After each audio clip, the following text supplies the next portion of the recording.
어떤 젊은이가 비행기를 타고 가는데 어린 아이를 데리고 갔습니다.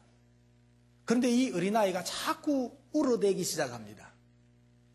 고함을 지르고 울어대는데 감당을 못하고 있습니다.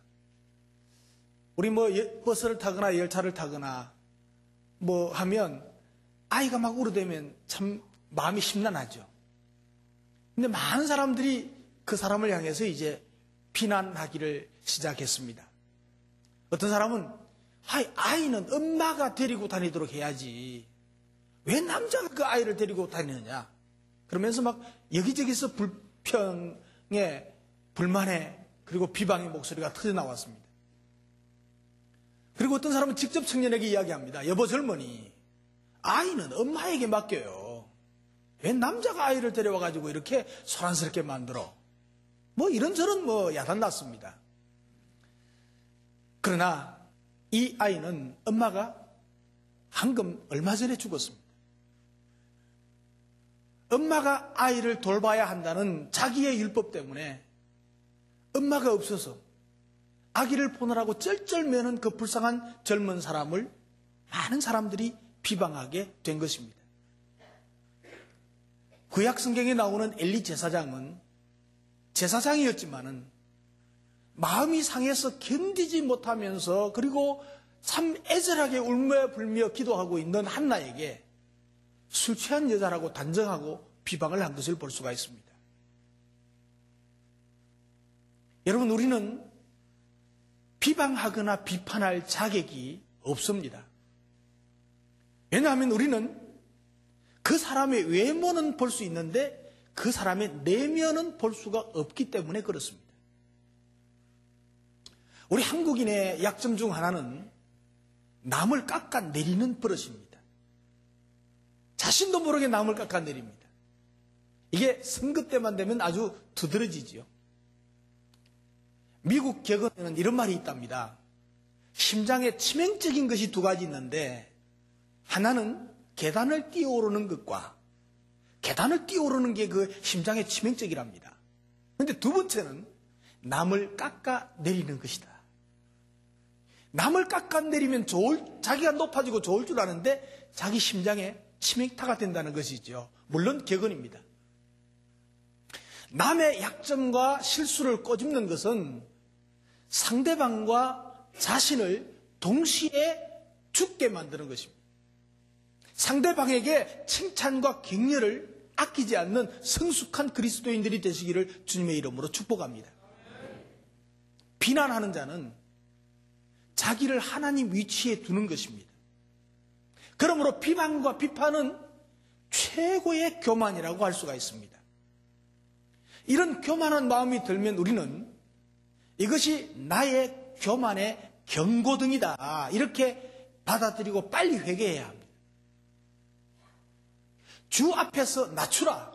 그리하면 주께서 너희를 높이시리라고 바로 앞절 10절에 말씀하고 있습니다.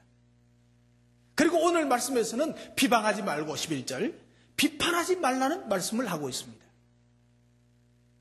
여러분, 세상에서 가장 끔찍한 범죄 행위가 뭐겠습니까? 사기, 절도, 폭행, 강간, 살인, 유괴. 그 중에 가장 큰 죄는 살인이라고 하겠지요. 그것보다 더 큰 죄는 유괴해가지고 살인해가지고 토막을 내가지고 묻어버리는, 모두가 분통을 터뜨리게 만드는 그런 범죄 행위도 요즘 일어나고 있지 않습니까? 그런데 우리가 여기서 알아야 될 사실이 있습니다. 성경에서는 그런 살인 행위보다도 남을 비방하고 남을 판단하는 행위를 훨씬 더 자주 그리고 많이 이야기하고 있다는 사실입니다. 성경의 비방과 비판에 대해서 156번이나 나오는데 살인에 대한 얘기보다도 3배나 더 많이 이야기하고 있습니다. 여러분, 세상에서는 남을 비판하는 문제를 그렇게 심각하게 범죄라고 얘기하지는 않고 있습니다. 그런데 성경에서는 교회 안에서는 오히려 살인보다도 훨씬 더 영적으로 나쁜 영향을 끼치는 것으로 경고하고 있는 것입니다. 그 이유가 무엇입니까? 우리는 야고보서를 지금 상고하고 있습니다. 혹시 여러분 야고보서의 주제가 무엇인지 아십니까? 야고보서의 주제는 행함이 있는 믿음을 강조하고 있습니다. 행함이 없는 믿음은 죽은 믿음이다 라고 야고보서에 기록되어 있죠. 그렇습니다. 말로는 믿는다고 하면서 믿지 않는 사람과 전혀 구별되지 않으면 그것이 분명히 온전한 믿음이 아니라고 말하고 있습니다. 여러분, 그러면 어떻게 하는 것이 행함이 있는 온전한 믿음인가? 우리는 행함이 있는 온전한 믿음 생각하면 열심히 막 봉사하고 열심히 충성하고 열심히 성경 공부도 하고 열심히 앞장서서 막 뛰는 거, 하여간 무엇이든지 막 열심히 하는 거, 이걸 행함이 있는 믿음인 줄로 알고 있습니다. 그런데 사실은 그렇지 않습니다. 야고보서를 아무리 읽어보아도 그런 얘기가 없습니다. 담대한 믿음으로 남들이 감히 흉내도 내지 못할 정도로 엄청난 업적을 남기고 교회의 모든 일들을 혼자서 도맡아서 하고 열심히 대단하게 뛰어다니고 하는 그런 얘기는 없고, 오히려 야고보서를 가만히 살펴보면 말을 조심하라는 얘기가 많습니다. 1장에서부터 계속돼서 그 이야기가 나옵니다. 어떻게 하는 것이 진짜 행함이 있는 믿음인가 하니까 말을 조심해서 함부로 하지 말아야 되고, 또 남을 비방하거나 비판하지 말아야 하고, 이것이 행함이 있는 믿음이라고 성경은 말씀하고 있습니다. 그러니까 야고보서의 말씀은 어떤 사람이 믿음이 좋은 사람인가 하니까 남을 비방하거나 남에게 비판하는 그런 사람이 아니라는 얘기예요. 그러니까 야고보서의 말씀을 우리가 잘 이해해야 돼요. 남을 비방하거나 남을 판단하지 않고 믿음이 좋은 사람, 그 믿음이 좋은 사람은 남을 비방하거나 판단하지 않는 것이란 말입니다. 이 말을 뒤집으면 무슨 말이 되는 거 하니까, 다른 사람을 비방하고 비판할수록 그 사람은 아직 신앙이 별 볼일 없는 수준이라는 사실입니다. 아무리 교회에서 열심히 일하고 믿음이 좋고 신앙이 좋고 기도 많이 하고 행동이 두드러지게 나타난다고 할지라도 비방하거나 비판하는 말을 하는 사람은 그 신앙이 기본 수준이 안 된다는 것입니다. 그렇기 때문에 성도의 언어 생활은 아주 중요한 것입니다. 그래서 좋은 말만 하고 살아야 됩니다. 우리 옆 사람 보고 좋은 말만 하고 삽시다. 오늘 본문을 중심으로 제목을 잡으려면 비방하지 맙시다 하거나 판단하지 맙시다 해야 되는데 부정적인 의미이기 때문에 말을 좀 바꾸었습니다. 그러면 좋은 말만 하고 살려면 어떻게 해야 되는가? 비방하지 말아야 돼요. 옆 사람 보고 비방하지 맙시다. 오늘 11절에 형제들아, 피차에 비방하지 말라. 형제를 비방하는 자나 형제를 판단하는 자는 곧 율법을 비방하고 율법을 판단하는 것이라. 내가 만일 율법을 판단하면 율법의 준행자가 아니요 재판자로다, 이렇게 말합니다. 그것은 월권행위라는 것이에요. 법을 지켜야 될 자가 법을 판단하고 재판하는 어처구니 없는 행위가 된다는 얘기예요. 비방이란 말은 무슨 말인가 하니까 악의에 찬 마음으로 헐뜯고 비웃는 말입니다. 상대방이 없는 데서 변명할 기회를 주지 않고 악하게 말하는 것이 비방입니다. 비방하는 목적이 뭡니까? 자기를 높이고 상대를 낮추기 위한 것이었습니다. 뒤에서 물어뜯는 것입니다. 이것이 심해지면 중상모략이 되는 것입니다. 참으로 많은 사람이, 정말 많은 사람이 남을 비방하면서 사는가? 그렇지는 않습니다. 정말 남을 비방하면서 사는 사람은 몇몇 사람밖에 아닙니다. 그러나 많은 사람들이 암암리에 그 비방하는 것을 돕고 살아가고 있습니다. 여기에 문제가 있는 것입니다. 많은 사람들이 막 비방하면 그 비방에 귀를 기울이고 들어주는 행위입니다. 다시 말하면 공범이 많다는 거예요. 비방하면서 사는 사람은 몇 사람 안 되는데 공범이 대부분이라는 거예요. 여러분, 말은 혼자 하는 게 아니잖아요. 누군가가 들어야 말이 이어지는 것입니다. 그러므로 듣는 것을 거절하고 싫어하면 비방의 행위가 중단된다는 것을 기억해야 됩니다. 그러면 누군가가 끊어줘야 돼요. 예를 들면 누구를 없는 데서 막 비방하면 덕이 있는 사람은, 믿음의 사람은 그만둡시다. 상황도 모르면서 함부로 자꾸 말하지 말아야 하죠. 우리가 상관할 바가 아니네요.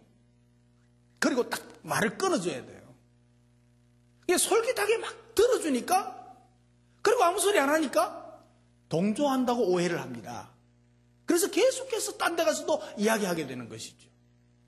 그래서 더욱더 많이 퍼져나가게 되는 것이죠. 그러기에 비방은 하지도 말아야 하고 듣지도 말아야 합니다.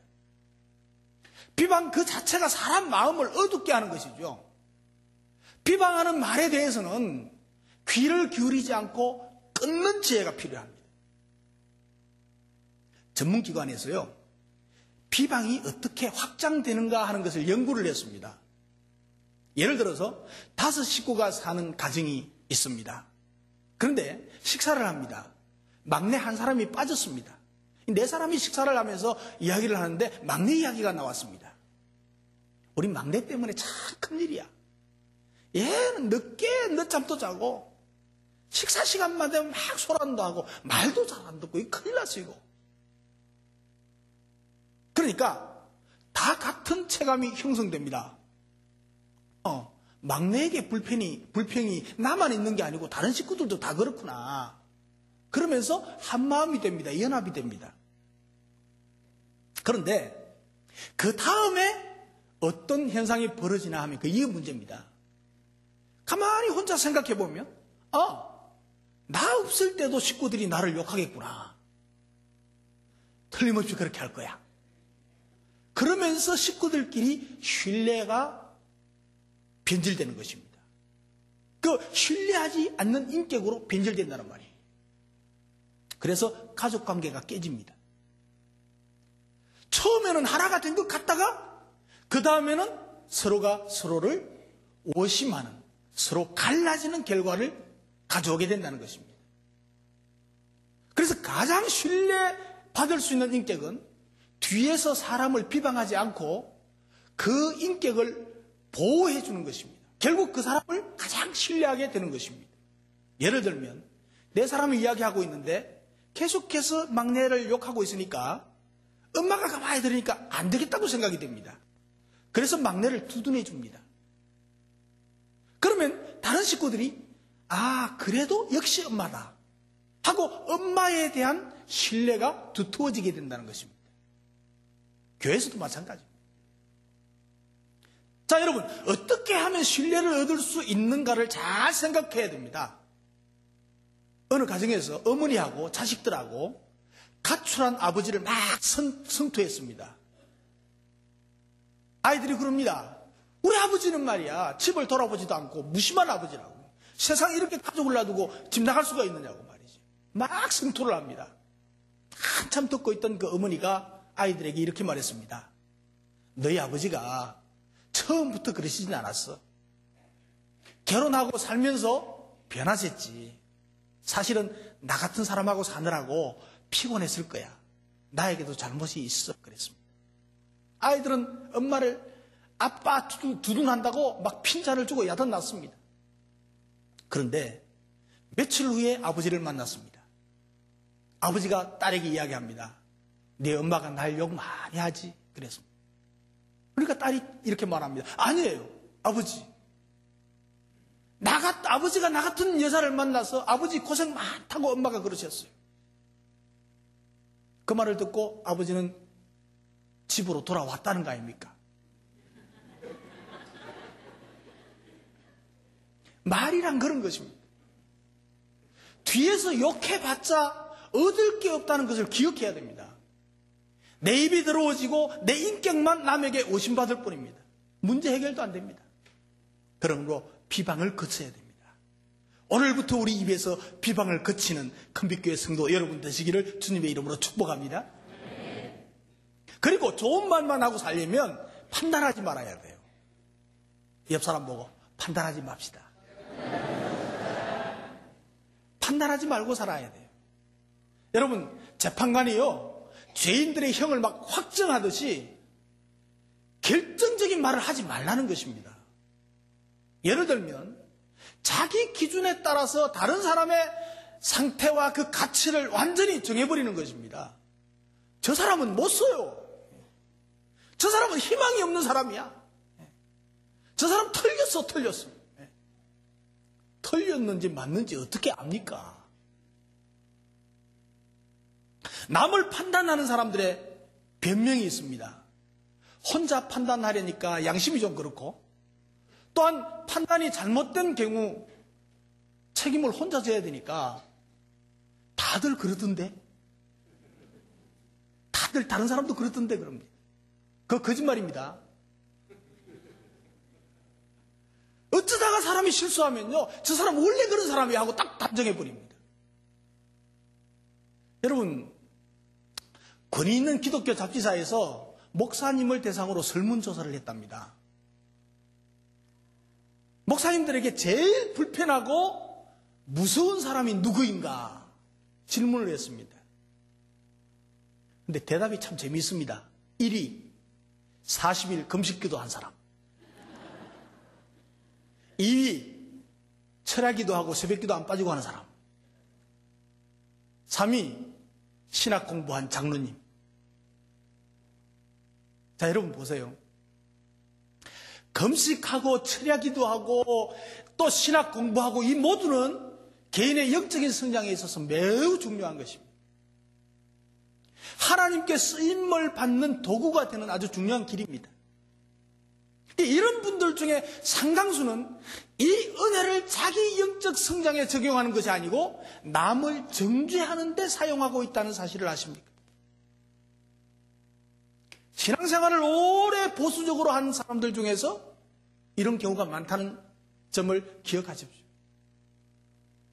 40일 금식기도 얼마나 은혜가 넘쳐겠습니까? 뭐 하늘의 영광을 보고 은혜를 체험하고 내려와서는 교회 와서 처음 하는 말이 우리 목사님은 은혜가 없어. 우리 장로님은 더 기도하셔야 돼. 이따위 소리 한단 말이죠. 사람은 누구나 본성적으로 비판하기를 좋아합니다. 그러나 그렇게 비판하는 것이 자기의 신앙에 전혀 유익이 되지 못하기 때문에 성경은 비판하지 말라는 것입니다. 여기서 우리는 사람들의 생각과 성경의 요구가 전혀 다르다는 사실을 알아야 합니다. 여러분, 공연히 사람을 괴롭히려고 비판하는 사람은 없습니다. 뭔가 비판할 일이 있을 때 비판을 합니다. 그렇지 않습니까? 자기가 보기에는 분명히 틀렸습니다. 그런데 그 사람을 상대편이 모릅니다. 그러니 그것을 그냥 내버려 두면 그 사람 신앙에도 안 좋고 교회에도 안 좋고, 그래서 유익을 위해서 지적하는 것이 우리가 하는 비판입니다. 참 건설적인 비판입니다. 해야 되는 비판입니다. 그런데 놀라운 것은 그런데도 성경은 그것을 하지 말라고 말씀하고 있습니다. 전능하신 하나님은 이것까지도 아십니다. 얼마나 답답하니까 해야 되냐 하는 그것도 아십니다. 그런데 그러면서도 그래, 내가 너희 마음을 다 안다. 그 답답한 마음도 안다. 그래도 비판하지 말아라. 이렇게 말씀하시는 것입니다. 그런데도 기를 쓰고 서로 비판을 하고 싶어 한다면 이것은 단단히 잘못된 거 아닙니까? 오늘 본문에는 형제를 비방하는 자나 형제를 판단하는 자는 율법, 하나님의 법을 비방하고 하나님을 판단하는 것이라고 말씀하고 있습니다. 우리 생각으로는 다른 사람의 틀린 것이 답답하고 안타까워서 이야기하는 것인데, 하나님은 우리가 그렇게 하는 것을 가르쳐서 네가 뭔데 감히 나를 판단하느냐. 근데 하나님 놀랍게 우리가 다른 사람을 판단하는데 하나님은 네가 왜 나를 판단하느냐 이렇게 말씀하고 있습니다. 엄청나게 나무라고 있습니다. 사랑하는 성도 여러분, 우리가 다른 사람의 잘못이 보이면 그것을 지적할 것이 아니고 얼른 자기부터 확인해야 됩니다. 그런데도 자기 자신을 확인하지 않고 다른 사람의 잘못을 거듭거듭해서 들춘다는 것은 자기 잘못에는 아예 관심이 없다는 얘기예요. 그 사람은 희망이 없는 사람이에요. 성경을 보면 예수님이 바리새인들에게 화 있을진저 외식하는 서기관들과 바리새인들이요, 회칠한 무덤이하고 막 욕했습니다. 엄청난 욕한 겁니다. 그거. 물론 이것은 바리새인들을, 서기관들을 꾸짖는 말입니다. 그래서 우리는 이 말씀을 들을 때 와, 바리새인, 그 사람들 못된 놈들, 그러고 지나가서는 안 됩니다. 그러는 것이 아니고 나에게는 서기관과 바리새인과 같은 모습은 없는가를 먼저 살펴야 합니다. 저는 이 설교 준비를 하면서요, 얼마나 마음에 찔리는지, 마음에 많이 찔렸어요. 저는요, 마치 그 원인이 된 양, 악한 정치를 하는 사람들을 굉장히 욕해왔어요. 세상 정치인들은 물론 그거는 상관할 것도 없고 제가 그렇게 욕해야 될 필요도 없어요. 근데 우리 교계 안에서, 기독교계 안에서 막 정치를 하는 사람들이 있어요. 악하게 하는 사람들이 있어요. 그런 사람들은 내가 제일 미워해요. 그래서 막 비난하고 비판해 왔어요. 근데 이게 제 가슴에 탁 꽂히는 거예요.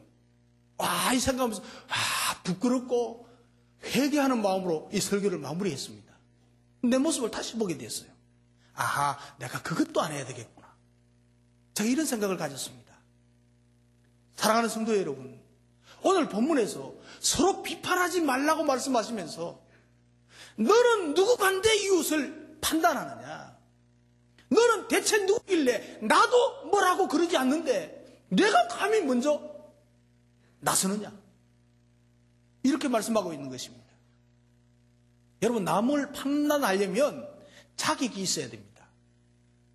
그 자격은요, 아무에게도 판단을 받지 않을 만큼 완전 무결해야 됩니다. 완전 무결한 사람 있습니까?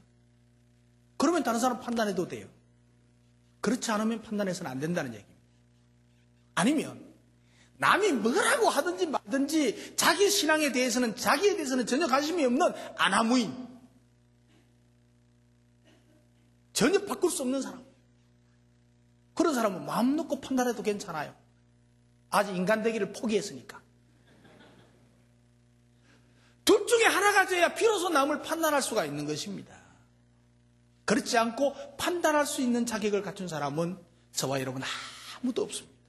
이제부터 판단 그만할 수 있는 저와 여러분 되시기를 주님의 이름으로 축복합니다. 그러면 비방하지 말고 판단하지 말고 좋은 말만 하고 살아야 되지 않겠습니까? 옆 사람 보고 우리 좋은 말만 하고 사십시다. 우리는 날마다 많은 말을 하고 살고 있습니다. 그 중에는 아름다운 말이 있는가 하면 남의 가슴에 상처를 남기는 말도 많을 것입니다. 말 속에는 향기와 사랑이 있다는 것, 독이 있다는 것 기억하셔야 됩니다. 우리가요, 이 짧은 세상 살다 가는데 좋은 말만 하고 살아간다면 듣는 이나 말을 하는 이에게 모두 다 가슴에 넘쳐나는 기쁨과 행복이 나올 것입니다. 행복은 결코 멀리 있는 것이 아닙니다. 작은 일에서부터, 자신의 입술에서 나오는 말로부터 자신을 행복하게, 다른 사람을 행복하게 만들어갈 수가 있는 것입니다.